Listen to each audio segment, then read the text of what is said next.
we find him starting 11th in the C feature, and by now you should know the drill. He's got to finish first or second to go to the B. If he gets that far in the top 4, he'll get to the A. So it's really an uphill climb for the Wolf. Well, Steve, he's got his troubles, but so do a bunch of other guys, including Devlin Polkinghorn from Dodge City, Kansas. He was supposed to be in this race, encountered mechanical problems and will not start, as well as Tim G from way up in the Yukon territory. His number 88 car also sidelined. But that's good news for number 51, Larry Hillerud. He finished third in the D. Well, he's being used as an alternate here. He races again, and so does number 5, Mike Prophet, who finished fourth. Now 2 will go to the B main event, and who do you look for here, Brock, to maybe come from behind? Well, we have to have our eyes on that 29 car and Doug Wolfgang, of course. There he is, starting in row 6. And the rest of these fellas, again, it's an outside shot for every one of them, and probably the fellas up front will have the best shot at it. This is a 15-lapper, so that'll give Wolfgang plenty of opportunity to move up, as perhaps Bobby Hausman and T.J. Giddings. They've just had a chance quickly to throw a splash of fuel in their tanks and get right back out on the racetrack. All right, as they continue to circle around, coming out onto the main straightaway, and starter Doug Clark says one more time, one more pace lap. And speaking of laps, Brock, in qualifying, the quickest time we saw 16.2 seconds by Californian Jimmy Sills. We'll see him later tonight in the A main. That's what, an average of 111 miles an hour, maybe 120 to 130 down the straights? Yeah, absolutely. These faster guys won't lift the throttle at all on this entire half mile. As we see them bunched up in turn number 3, the throttles are buried. They're coming off that final corner and heading for the green. And leading them down into turn number 1 will be the black machine, number 2H of Andy Hillenberg. There you see Andy pitching it sideways. And already Wolf is on the move, the number 29 car pushing his way through. And he is about to take the number 3 spot from the number 4 car, the red machine of Marlon Jones. Wolfman driving like a man possessed. It's his last shot. He's got to finish first or second in this event in order to advance on a long ladder toward his 5th title. There he is, clear of traffic right now, has his sights set on 2nd place. And here is the race for 5th place. 8T Van May, who was high up as 3rd and fell back. Steve Perry in the red 12P car, and then also red 70 Richard Griffin. That's all for 5th spot. And look at Griffin way up on the marbles. Almost gets it into the fence in turn number 2. But regains control and carries on, but lost some valuable distance. And he lost it to the man in the red 12P car, Steve Perry, who takes a firmer grasp on that 5th position, but he's got to move up to 2nd if he's to race again tonight. Here's 2 guys side by side for the 6th spot. That is 8T Van May. That is the white car on the outside, but suddenly Richard Griffin in the 70 red car just shoots ahead. Griffin's really driving like a wild man, putting on a super show, riding high, all low, all over the racetrack as we watch Wolfgang. There he is setting his sights on 17E. That's Chris Eash, currently holding on to 2nd place. Well, Van May in the white 8 car, he continues to slip away. There's the 1X machine of Joey Allen right alongside and takes 7th place away from Van.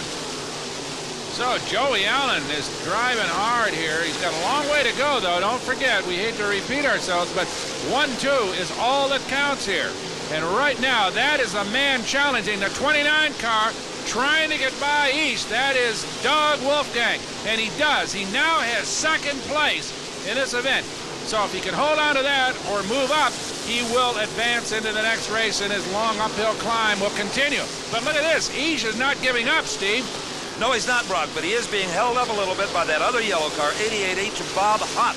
That's a car, he's a lap down, and he's trying to move out of his way. Finally, Chris Each gets free of him, but Doug Wolfgang, he kind of got away from him here, now running solidly in 2nd place and going after the leader. Right. A good break for Wolfgang right there. Probably the first one he's had for the last couple of days, as that slower car held up Each and gives Wolfgang a nice clean shot at the leader. Up high, off turn number 2. That car is working perfectly all the way around the racetrack, Steve. But now he has got to lap the 47 car of T.J. Giddings and the 18B car, that burgundy machine of Bobby Hausman. You remember them from the D feature. He's got to get around them to continue his chase on Hillenberg, and he got by both of them. Beautiful move by Wolfgang. Wolfgang driving like the master he is in this particular event. Boy, he's just burning up the racetrack. Beautiful. Whoa! We got a tangle in turn number 1. The blue car of Joey Allen, the red car of Richard Griffin. Griffin is right side up, Allen is on his side. He rolled over kind of gently. I doubt in these well-built cars that there's any injury involved, but for sure the red flag is out to stop this C feature event. So everybody comes to a halt on the main straightaway. The red flag flies. The emergency vehicle getting underway just to make sure everybody's all right out there. But there comes Joey Allen out of his wrecked car, and of course Richard Griffin already out of his.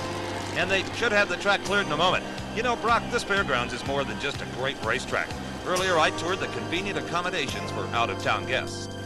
You want to stay really close to the action on your visit to the Knoxville Nationals?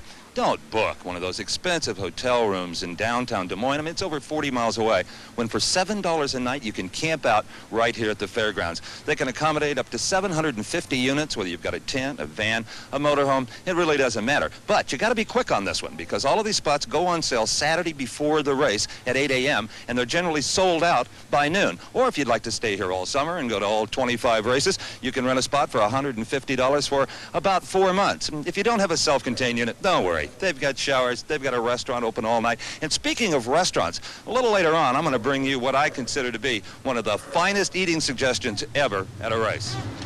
Well, the safety crews have cleared the bent-up race cars of Richard Griffin and Joey Allen, and it looks like we're about ready to go green. Now, Andy Hillenberg has got to be thinking of Doug Wolfgang back there in second place, Brock. I can't imagine that the Wolf plans to stay in that position for very long. No, he certainly won't. He's got the bit in his teeth right now, so he wants to take the victory. In addition, not only for pride and a few extra bucks, but it'll also advance him one more spot in the starting position in the next race. So he got a green, and here they come off turn number 4 down that front straightaway, and you can see Wolfgang diving low, trying to take the lead. The first guy in your picture, the 2-8, that's Andy Hillenberg. He is leading it, and Doug Wolfgang, 29, who, as I said, has battled from 11th to 2nd, is right there. I don't know, Brock, with the kind of weekend he's had so far, Wolfgang may be satisfied with second here. It's very possible as we watch Hillenberg ride high through that second turn, and it looks like you might be right. No, the Wolf goes low. He'd take it if he could, but Hillenberg's doing a super job of holding him off. The race car handling well that black number 2 as he rides a high groove. Wolfgang gets in a little bit on him in the corners, but it looks as if Hillenberg can hold him off on these long straightaways here. Well, and also, I think Wolfgang has a lot of confidence in Andy Hillenberg as a driver. He knows that Hillenberg at this point is not going to risk taking them both out just for a defensive measure here. Nope, from Broken Arrow, Oklahoma, Andy Hillenberg riding in the number 1 spot. And right now, Wolfgang has fallen off the pace a little bit. Yeah, but he's really in no jeopardy of losing that second position as long as he can keep all 4 wheels on the automobile. He has really put a lot of distance on the rest of the field, as has Hillenberg. Well, I think now that Wolfgang is definitely settled for that second spot. He apparently wants to maximize the time he's got in the pits. You'll watch him dive off the racetrack, I would imagine, and head right for his pits to get the car set up for the next race, because he doesn't have a whole lot of time left. Well, you know what that white flag means. This is the last circuit in this particular race here at Knoxville, Iowa. And look at Wolfgang. He is still just kind of teasing Hillenberg a little bit, trying him left, trying him right. Just, I think, experimenting more than anything else, Brock, with the racetrack for the next race to come. Well, whatever. Hillenberg will take the checker right there. And Doug Wolfgang, though, his objective in the short term at least reached, because he will advance with a second place finish here in this feature. And here is the 2H car of Andy Hillenberg. He knows right now that he's got to get to the pits. His crew's got to get working on the tire pressure, maybe change the oil, adjust a wing or whatever to get it going again. This is a young man who just started his career in sprint car racing, has a lot of talent and a lot of future, a lot of people say. So Hillenberg got to feel good that he held off one of the masters here at Knoxville.